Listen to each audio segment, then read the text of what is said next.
ото кыргыз элиңди аскер катарында сен аткарган милдетиңди жокер жокер намысыңды бек карма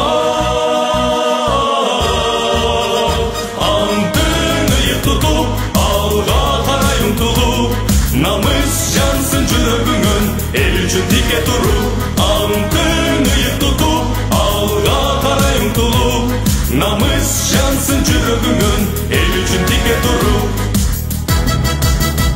тынчтык жашасын кереметтүү мекенинде кызмат кылуу үчүн эр жигити эл четинде жокер жокер намысыңды бек карма